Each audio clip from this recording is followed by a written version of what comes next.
Hi, I'm the victorious Veganista, and today I am going to attempt to make the vegan kafta for you, which you could call it the meatloaf. Okay, today I'm going to introduce you to the ingredients that we're going to need for the vegan meatloaf.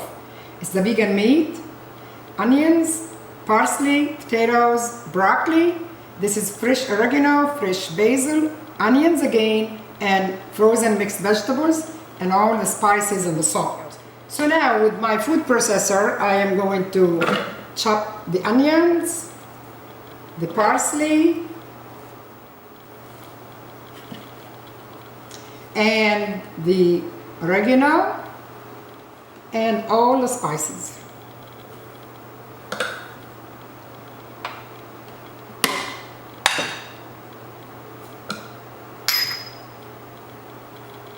So, and the salt, you know, you might want to add more salt or less. So I would gonna leave a little bit less and taste it later, just in case it's too much salt for me. And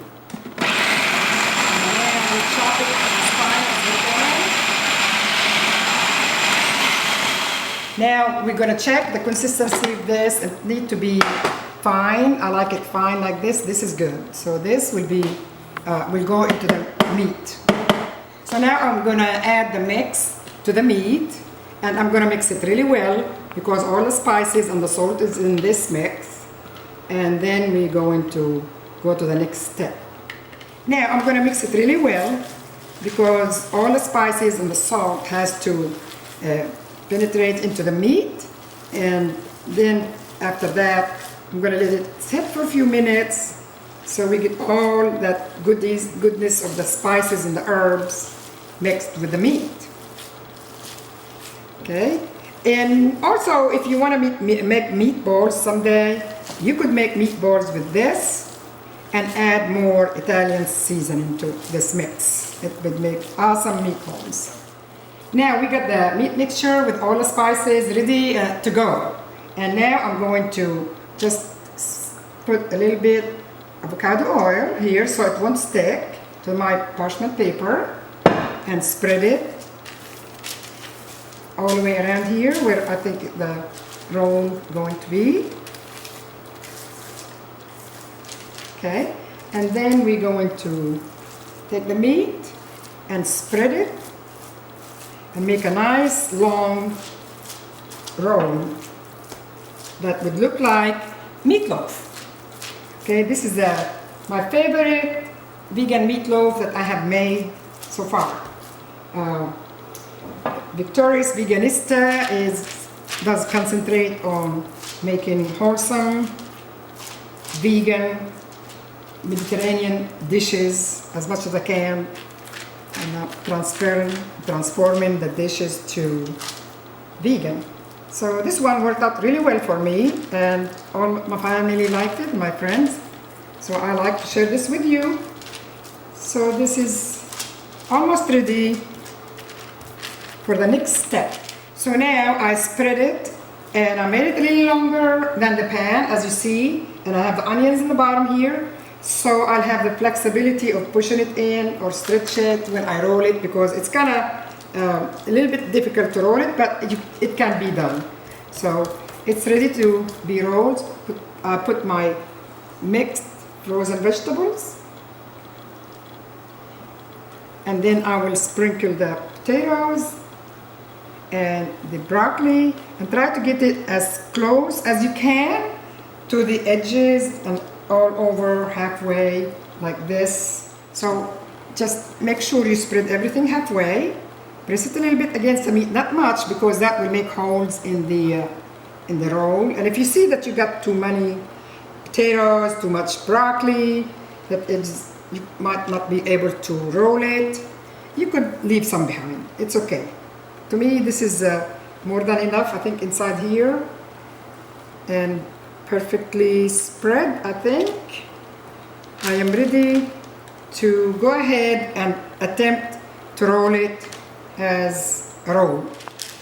Okay, now we're ready to roll it. This is the most challenging part for me when I do this vegan meatloaf, because the meat texture also it's not the same like the regular meat. So you have to be very careful how you roll it and make sure it sticks together. See, it is good so far. And then I'm gonna go further this way. So you see, it's almost in all the way, and then just have the, let the parchment paper be your best assistant with this process here. So you push in, you roll, you push in and you roll, and you press, make sure it sticks in there. You see how it looks so far? So I see it's too long. I get this. And I could even use this now this way. So it'll give me the other side to hold when I am ready to put it in the pan. And there we go. You can freeze this also in the freezer with this paper. And you could put this into the aluminum foil and freeze it. And when you have people coming in, you just bake it. You see sometimes how it is? So you could just play with it like that until it's rolled. It's not going to be perfect, but it looks good actually for me. And now the challenge is to roll it into the pan without breaking it. And if we do, we just take it out. So now I sprinkle the basil and some avocado oil over the onions and make sure the oil is in the pan so it won't stick. And I'm going to attempt to roll this into the pan. And if it breaks with me, I will fix it in here, no problem. Looks like going really well. Here we go.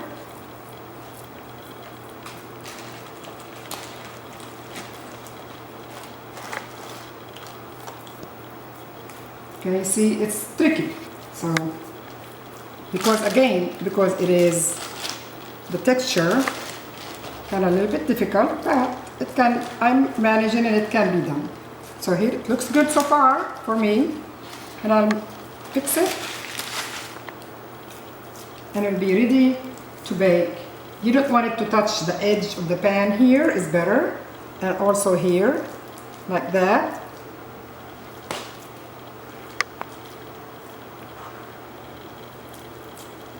It looks good, actually. And now we're going to sprinkle a little bit more paprika over it before we bake it.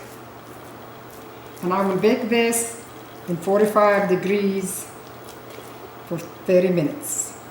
I'll cover it for 15 minutes and uncovered for 15 more. So total of 30 minutes to bake it before you put the sauce on the top. And I think this is ready to go to the oven when I am ready to bake it. So make sure your oven is preheated on 450, so it'll be hot by the time you're ready to bake. I just sprinkle a little bit of the paprika, the smoked paprika, or you could just use regular paprika if you like. It depends on the taste preference. And then you're going to just pre-cut it, not cut all the way, pre-cut like this to make your cutting later easier when it's baked, and it will bake the vegetables a little bit better. Okay, it'll be easier to move it. And again, this is the texture of this meat is a little bit different than the regular meat, so always be careful of how you handle it. And now I'm going to put it in the oven cover it 15 minutes and then uncover it for 15 more minutes on my preheated oven on 450. And while it's baking, I am going to make my tahini sauce. And after the 30 minutes of baking, we're going to pour the tahini sauce over it and bake it another maybe 7, 8, 10 minutes depending on your oven and how it looks. Now this is the final stage for the meatloaf. So you pour the tahini sauce over it. Do you see the garlic? The chunks of garlic makes it taste so good. And put more, so this is like 3 ladles. And now I put it in the oven for just a few minutes, not much. And here's a lot of extra sauce because we will need that on the rice. I think that's enough. I don't want to put too much. Okay, that's it.